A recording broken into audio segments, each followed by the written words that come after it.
All right, guys, I've been waiting for this one for a minute. Super lucky today. I got Steve Ewing. He's with me on a Zoom, which is kind of cool. Get a chance to. This is only the second time I've done a Zoom one, so he's gonna play ball. Steve, great to have you on, man. What's up?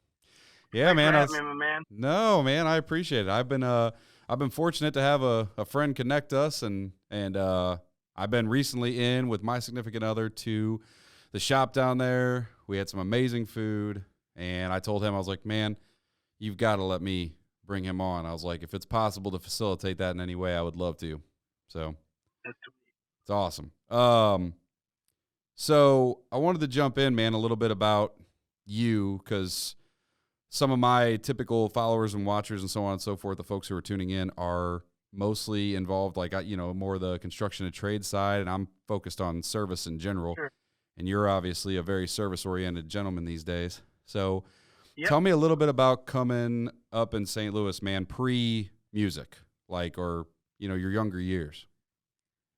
Well, I'm from Rock Hill. I'm from Kirkwood and Rock Hill, really. So coming up a suburban kid, uh, in the late '70s. So when we were coming up, probably the coolest thing that I saw that I wanted to do was play in a band. So coming up, like in suburbia, it's like, oh man, I want to be in a band.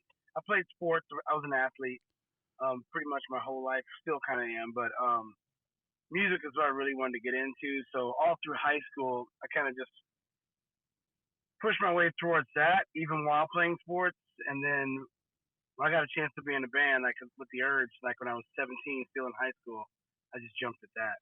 So the Urge, the first time you were 17 when that thing started, right? At its infancy? That's right. All right. And how did that come about? Like, did you pursue the guys? Did they pursue you? How did that whole thing come together? They've been around for a little bit, maybe a year or two, and they were kind of going through some lead singers, all from the same high school.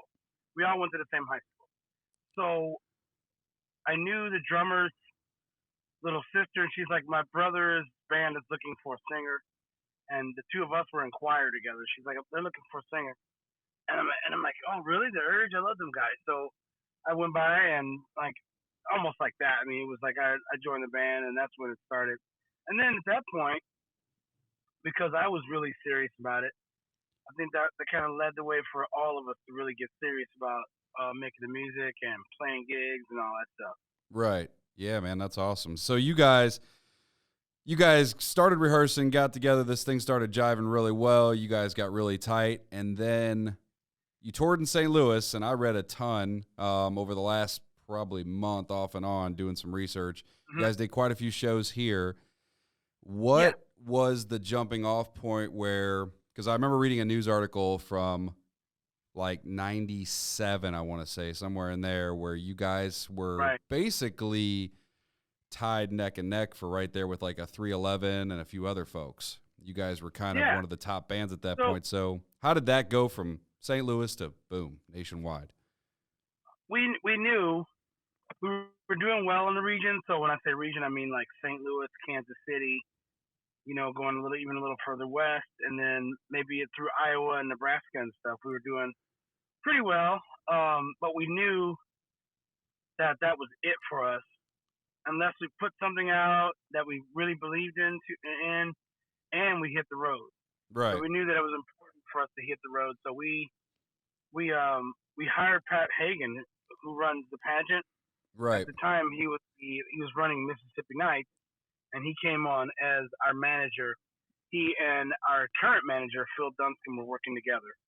And for those of you who don't know, I didn't want to cut off Steve, but for those of you who don't know, the pageant in Missouri is probably one of our top 2 to 3 music venues. It's where everybody goes, especially if you're on the up and you're headed upwards. Yep. That's a place where you perform to fill up a stadium, and it's in one of the most artistic areas. It's in the Loop in St. Louis. So go ahead, Steve. So we told management, listen, we know that we have to tour. Our contemporaries are touring like crazy, and at the time, we didn't even really know 311. We knew like bands like the Boss Tones and Fishbone and Red Hot Chili Peppers and stuff like that. They were just touring machines, and we knew we had to do that to get out. And while being on the road and touring so much, that's when we met 311. That whole thing right there, our friendship started right there. We both just kind of stuck together for the next 3 to 4 years. We just played shows together constantly. So yeah, we knew we had to hit the road, so we got a van and stayed out as long as we possibly can. What was the longest you toured? Consecutive. We put our first major record out, and with like a couple of breaks, we probably stayed on the road for a year and a half. Wow. I mean, we'd take like a week to change buses or something like that. But we that's awesome. Or in between like bookings, but we stayed out for about a year and a half. Yeah. Year and a half straight. So you're in this thing a year and a half. You're going city to city. Now at this point, you're with 311 or you're not with 311? This is just you guys on your. This is just us, and then kind of dipping into other people's tours as well. So, okay. So you're opening for some and then doing your own. Correct. Type of thing. Okay, very cool. And then, so I'm going to make sure I get this right. So you guys were on tour with them. You did that for quite a while. And then there was a moment where I guess you guys didn't all jive. There was a falling out, correct, at some point in the 90s? Not with 311. With that band, we stayed tight. We're still tight. What happened? The band, The Urge, broke up. The Urge, yeah. The Urge broke up, and it was right after the Too Much Stereo record came out in 2000. We toured for about a year on that, and then we broke up after that. Man. And so, yeah, at that point, we had been out for quite a while. That tour lasted probably like 9 months, and the process of making the record itself was pretty intense. So by the time we got out on the road, we had already kind of been, I don't want to use the term at each other's throats, we just like a little weird energy came in during the record making process. So, is it so when you guys are doing something like that, man, when when things are that tight, is it creative differences? Is it creative differences, or is it just so much time together that you just like are like, get away from me? How does that happen? It's almost always creative differences. So we all love each other, but when it comes down to what we think is right musically, that differs. And so I think bands that go a long way, like, are lucky enough to have like that vision together, and or someone up here who can make some decisions and say this sounds great or that doesn't or this works or that kind of thing, and the band can concentrate on being creative. You know what I mean? Yeah, it's not right or wrong. Yeah, I could see that. It's just more or less like. So in our go ahead. Yep. So in our situation, just like a lot of bands, it's like you want to do some things and somebody else wants to do other things, and at the same time, the industry is changing, and that's happening all the time. So it's like, well, music is changing, and we need to evolve and things like that. So that's where the creative differences come in. Okay. Now, you guys did that. You guys had the breakup, the creative differences. That didn't work out. Right. You took a little bit of time, from what I understand. Yeah. Took quite a few years. What did you do in that first breakup moment till when you guys decided you were going to give it another go-around? What was your middle of the road there? Is that when you broke off and started bodybuilding or do some of the fitness stuff, or was that before? Fitness has kind of always been there for me, like even before the band and all throughout touring. Fitness is like the core of it all for me. Okay. So after the band broke up, I was living in LA. My wife and I were in LA. So I just kind of settled down, chilled out, and started actually doing my own solo project. I made like 5 records doing that, little indie records. And then we hit the road as the Steve Ewing band for a couple of years. After that, I just played around LA, just chilled out. I got into production, so I started making records. during the Too Much Stereo process, I learned quite a bit as an engineer. So I Oh, started nice. working behind, yeah, on a lot of stuff. And then when my wife got pregnant, we moved back to St. Louis. Shortly after that, um, we got the Urge back together. So at that point, it was like, well, we might as well just play some shows. And the radio station that's based here in St. Louis, The Point, which is the alternative station, they were really pushing for us to get back together. And the fans were pushing, and so we're like, let's just play. Let's do this. Yeah, that's And we awesome. had a great time. I remember watching you guys, and I can't remember what exactly age I was at Point Fest. I think you guys did an opening at Point Fest at one point. And Mm-hmm. me, my cousin, and a handful of us, dude, I looked everywhere.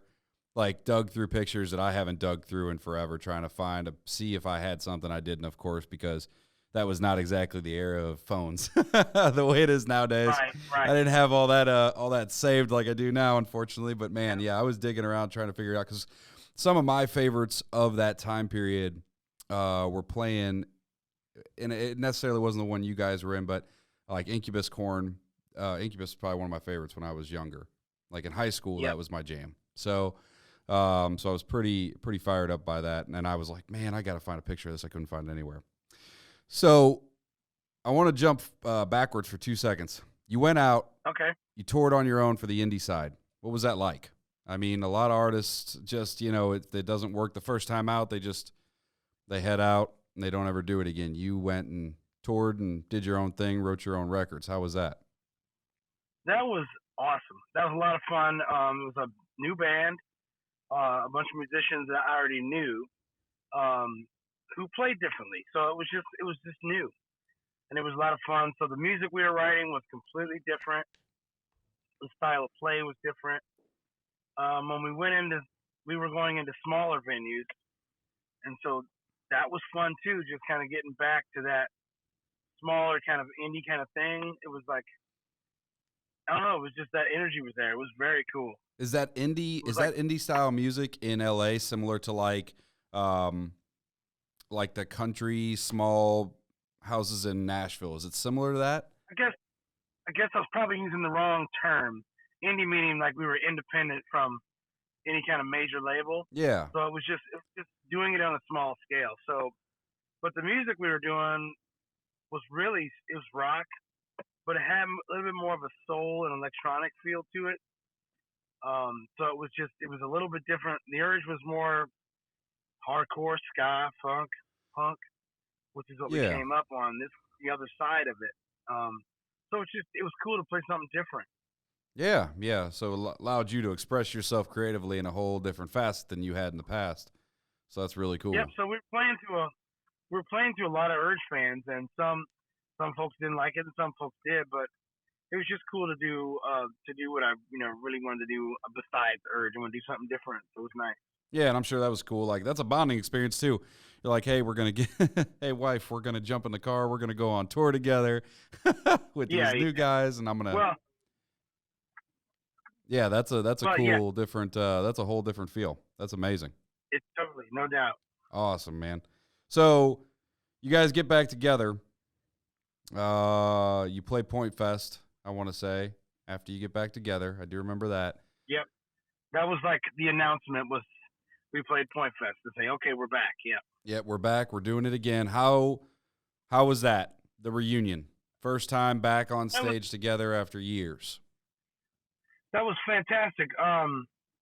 We had played a couple of little things before that. One was John's wedding. We jumped up on stage and played together. That's awesome. The drummer got married. Well, we're here. Might as well play. So we did. Yeah, man, that's amazing. No, playing Point Fest, it just made you remember that the fans still wanted it. Yeah. And so it's like, wow, they're still here. They haven't gone anywhere. So maybe we should, not only get back to playing, but get back to writing and recording. So at that point, we realized we had to put the music out as well. That's awesome. Yeah, I remember you guys. Yeah, I remember that one. That one crushed. And I remember there was a lot of amp from The Point, like you said, which, as you said, is our main alternative station here in St. Louis. I remember they were really, really amping that up. Because that's the thing about this town with we're the same with our sports teams and so on and so forth. We support our local guys, restaurants, sports teams, and otherwise in a big, big way. So that was, I remember that was huge. So speaking of that, you guys got back together, and then when did that start to be like a we're not going to be together much longer thing? About what time period did that happen? You mean the urge, you mean? Yeah, as far as touring, so on and so forth. When we got back together for Point Fest, that right then, that's when we all just realized that it's like there's no reason for us to not stay together. Right. At that point. So we'll just continue to do this. This is actually fun. There's no industry pressure. In other words, we don't have to go out and make records for radio. It's like we're making records because making music because you love making music. Yeah, and for your fans. Yeah, exactly. Yep. So like this is fun. Let's continue to do this. This is great. So now we don't really necessarily tour. We just take the markets that are good for us, ones that we have fun in. It makes financially makes sense, and we do like a good handful of shows a year as the urge. Some years more than others. And 2020 was going to be a crazy year for the urge. We had a lot lined up. I came to a show you did on a smaller level, mid 2020 or early 2020. Might even been 2019. Cybergs. The urge, you mean? Cybergs, yeah. Oh yeah. So I do Cybergs with my band, with the duo. Steve, that was kind of your thing, and it was, dude, that was an amazing show that night, man. That was unbelievable. Thank you. I hadn't been to I haven't been to an Urge show since, man, it's been a minute since you guys got back together for that one on Point Fest. That's probably the last time I went. Yeah. That I can remember. So we try to keep the energy up and try to keep the show the same. That's our thing. Is like we're never gonna just stand there and play the music. It's always gonna be high energy. That's what we do. Yeah. Yeah, man, you're a hell of a performer. I've seen at least 3 times in my life, and it was unbelievable. And I have more than 100 people on my Facebook page that I've already talked to that are like, dude, I can't wait to see this. That band was awesome. You'll see all the comments, I'm sure, over the next few weeks. And I told them that you're gonna play again this year, man. So we're looking for 2021. Oh, yeah. That's gonna be amazing. We have a good handful of solid shows booked for the Urge this year. So it really just comes down to whether or not, the cities and states let us do shows, But we have them booked, so there's going to be some cool stuff. Yeah. So, and that's a good place for us to transition into what you're doing now, which is, so take me back to the first day, the conceptual side of Steve's Hot Dogs. Where did this whole thing come together, or why did it come together? Because it's not necessarily music, but you are kind of you're definitely a name in St. Louis that people associate with fun and a good time. Sure. So yeah, I was like, man, I'm curious how that came to be. With Steve's Hot Dogs, the idea was to create a second job for myself, because at the time I was playing a lot. I was playing over 200 shows a year with the Steve Ewing band.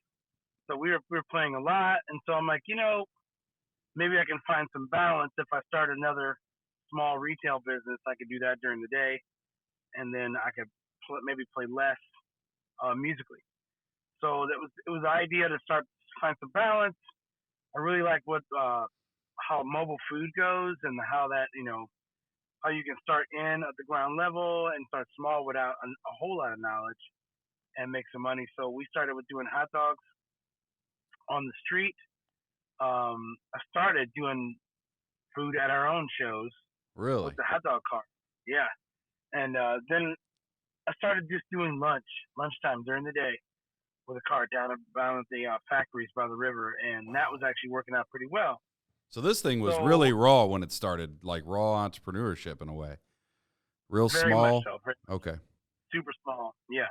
So when that first winter hit, I was like, oh man, it's cold and I can't get this thing out on the street all the time. So I'm like, I need a brick and mortar. I need a place to do this at. Yeah, because it wrecked that weather. I had actually a mobile cart at one point in time myself. Me and my cousin had a little grill hooked to the back of the truck. Okay. And we put it outside of a few bars at night just to kind of supplement our income. It was a very similar operation. I got pictures of it. It was amazing. But we had a barbecue sauce partner with us, and I was like, hey, man, we're going to put some hot dogs and some hamburgers on and use your barbecue sauce. And he was like, I'll give you unlimited barbecue sauce as long as you put my name on it. I was like, cool. So that became awesome. Us. But, yeah, when it gets cold, it's miserable. Yeah. It's just, it's the weather, like, kills business, and, it just makes it miserable. So let me get a shop. At the time, there's really only one hot dog place in St. Louis has Wolfie's, and they've been over there for 40 years or whatever, but no one else was really doing it, and I wanted to kind of go crazy with the whole concept. Okay. With the crazy dogs and all the toppings and all that stuff. So we found a spot on the hill in 2011. 2011. Got the place open, and it was a great time because Facebook had become, social media, like Facebook had become pretty big. Yeah. But it wasn't monetized yet. So at that point, you had unlimited access to the entire city for free. Wow. So it was a great time to start a business. You could post something about your hot dogs, and it would reach 60,000 people a day. Oh man. In an area. So it was a great time. So we just took advantage of that, built the business, kept going, and maybe it was 2014. A few years later, we opened the second one in Tower Grove East. And that one was the Tower Grove East. Okay, so you guys had the one on the hill. The one on the hill was the first store. And for those of you guys who don't know about the hill and where Steve selected, the hill is very, very prestigious, not just in St. Louis or the Midwest, but in the country for having some of the best food, specifically the best Italian food, but just in general, it's a foodie's place to go. So Steve was very, very smart in that he picked a solid location to put this particular establishment. I kind of bothered the previous tenant to let me take over the lease. Finally, she relented. I'm gonna put a hot dog stand in here whether you like it or not. That's awesome. And man, I got to tell you, I'm on here now because I have to tell some of these folks about this real quick. You guys, I've looked at some different hot dog ones, and my girlfriend actually out in St. Charles has been to it. There's one out there too, and I can't remember what the name of the one in St. Charles we went to was. It wasn't bad, but dude, it was nothing like you guys'. You guys have the lockdown on the best hot dogs and burgers you're ever going to get anywhere. And for those of you guys who are curious, I'm going to post all this, including Steve's website, links so you guys can get to this. But he's got, and they're funny too. It's Bacon Jamaican, the Stormtrooper dog. You've got all these these recipes. You or collaboration of your customers, how'd you come up with this stuff? Because it's amazing. The recipe we have going right now is a mix of all of that. So the first batch of recipes was myself and Joe Siebel, who's been with me since day one. So he's like kind of my creative guy when it comes to recipes. Okay. So the two of us put the initial menu together, and then over the years, we took suggestions from customers. And then so a customer would come in with a recipe, and then I'd go, Joe, this sounds cool, figure it out. And then Joe's my guy that puts things together. So, it's kind of a mix of all that. That's unbelievable, man. That's cool. And so Joe, just so I know his background, Joe is a foodie, is a chef, or just is like, dude, I like making cool hot dogs. Here's what I came up with. What's his background in this thing? He's been working in the food industry for forever. So when I came into this, I don't come from a food background. Right. I wasn't in that industry, so when I met him, I needed someone who had that background and who kind of knew a little bit about operating it. So he comes from a food service background. So he's been working at a ton of restaurants, and he's super creative, and he kind of goes along with my mindset that we're just kind of not afraid to do anything. It's like, let's try something. We just try it. We go for it. Yeah, man. This is, you guys really knocked it out of the park with the creative side of this. And I've been in the shop, and the shop over in the hill is, or in Tower Grove is so, it's like the only way I can put it is if you were to get a Philly cheesesteak in Philadelphia from the coolest little original spot you could get it in. It's a very similar feel to that. I've been there. I've been to New York City. I've been to both those places in some really amazing dining establishments. This is, without a doubt, the same type of feel. So sweet, thanks, man. Yeah, man, you absolutely killed it, dude. I love this place. So you got one open, you got a second one open. Mm-hmm. Things were going well, and then what happened? The curious. Around, trying to think when it was. I don't know what year it was. The Kings Highway Bridge came down. Right. And we have been talking. The neighborhood had been talking about it for years and years and years. And then I think most of us were like, "Yeah, they're never going to tear that bridge down." I didn't think they would and either, sure enough, dude. That thing's like historical. I never thought they'd tear that bridge right. down or do any of that construction, but they needed to because it was literally going to fall apart. So right. they took the bridge down, and that cut off all the traffic to the area for 3 years. And so we fought through it, and we did all right. But the other location, Tower Grove, started basically cannibalizing the Hill location at that point. We have patrons not going to this one to go to the other one. So we lost some business at the Hill, and what I did was I probably stayed in my lease a little bit too long. Yeah. I had the option to get out, and I said, we'll tough it out. We'll stay in a little bit longer. So I decided to close the restaurant of January of 2020. Okay. I'm just going to close the thing. Okay. I called my now partner. Yeah. And her name's Danny Eichenhorst. I said, Danny, I'm closing. I'm getting out. Can you make a press release? And so she's like, I tell you what, how about I make a press release, let the public know you're closing, and after that week, let me know if you still want to close. I still think there's something here. Right. So that week we had record sales for 7 days in a row.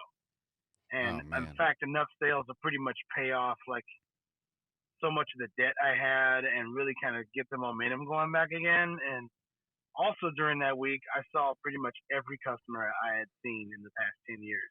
Oh, man. So that's amazing. Like, wow, I guess there is still something here. And customers were just talking about how they didn't want us to close and how dude, St. Louis is weird, man. We seem to always pull through when something like this happens. I saw the article from when you opened up just, last year when you got re-upped, and dude, it was insane, right? I mean, everybody came out. It was mind blowing, and it was at the same time it was eye opening. And Danny was like, "So what do you think?" And I'm like, "Man, I don't want to close, that's for sure." So they put together a great plan for reopening the shop and revitalizing the business. And my new partners are fantastic. They're a husband and wife team. Danny does marketing, and her husband Marcus is an accountant. So I needed those people in my corner as I was doing everything on my own. So it was great. The timing was great. They're great, and the city came together and really said, "We don't want you to close." Yeah, man, that was, I mean, unbelievable. And then fast forward to today, in the midst of all that, how are you guys doing? Because I told you I had Colin Tillman on here with Baked Bear not too long ago, and I asked him the same question. And when I talked to my food folks who have survived this thing, how are you guys doing now with the adaptations that are needed to be made for COVID? How is that? Are you guys doing pretty well still? You're calling me from the car, so the shop's probably busy. Yeah, we're doing really well. It was when it first hit, my partner was like, "Should we just shut down?" And I'm like, "I don't really want to shut down because we're considered essential, and we just need to figure out a way to make it work safely." So we went through the process of redoing everything on the website, making it easy to use your phone, making it as easy as possible to order, doing curbside. So we basically just stepped up the game. Everything that we kept talking about we wanted to do, we just did it. So it forced us into making a lot of changes business wise. So at one point, I literally was running multiple orders out to the curb because we were busy because we were one of the few places open, but you couldn't come in and order it, and you literally had to run it out to people's cars, and that was What was insane. the curbside stuff, man? I've heard mixed reviews, but the most of what I've heard has been positive. Like, Oh, yeah. For you guys, that been a saving grace? Oh yeah, it was great because for one, with a lot of the restaurant closures happening right off the bat, people wanted food, and they would come home from work. They didn't want to cook for the kids. They needed food. They needed it fast, but they didn't want to like come in the shop. So Yeah, curbside was pretty much the only way. So if you didn't offer that option, you were done. it was hard to actually get business. Yeah, you had to do that option. So we figured out a good little system where we could actually run the food out. Um, you know, it kind of worked out for us since we didn't have to plate the food in the dining room. We moved some of the labor to actually just running food out, Okay. and we upped up. We put the QR codes in the windows, and the website became extremely operational, and it worked out. It saved us. Yeah. Awesome, man. And then I had another question for you around that. So with you guys doing that, the curbside, did you guys throw in or sprinkle in any kind of delivery, DoorDash partnerships, anything like that? Was that something that was available? Oh yeah, big time. So we've been with Grubhub for, gosh, at this point probably 10 years. We were one of the Oh, first in the wow. market. Okay. Grubhub. So we had already had that relationship with Grubhub. What we did was we just added all the others with it. So Yeah. we had Postmates, DoorDash, and Uber Eats. So We put them so all you in the guys mix. put them all in the mix. That's smart. Very Yep. smart. Good business. That's Yep. very smart. So the future of this thing, I've heard a lot of different things. I've heard franchise, which is Yeah. definitely like you have the model, you have the food for sure, and Yeah. it's very Sure. franchisable. I've also heard staying in St. Louis, opening a lot of locations, and just being a St. Louis guy, which is definitely to your core who you for sure are. Sure. So what do you, Well, I mean, I don't want you to give away too much, but shine a little light no, on it. we know for now the immediate future is getting another location open in St. Louis County. We need to be able to service St. Louis County. So we know we need to do that. That will be us independently doing that.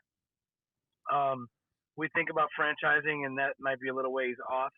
We still have some things to do as far as like building systems and stuff like that within.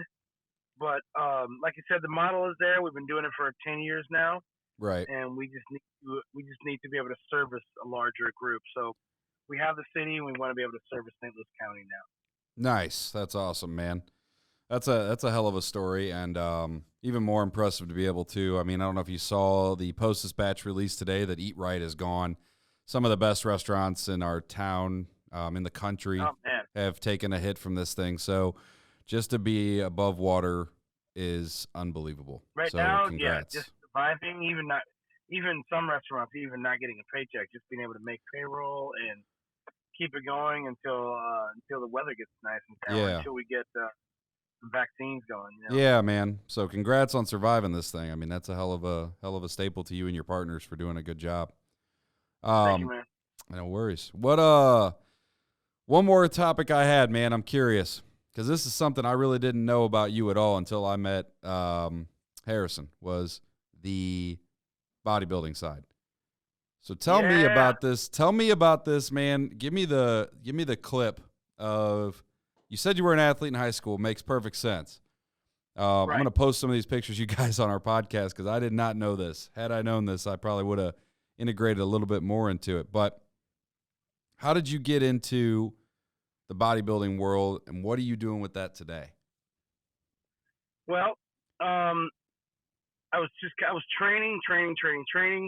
Always been doing that. It keeps me in shape for Urge concerts and things like that. Joined a new gym and started seeing some of the athletes in there and some of my friends bodybuilding.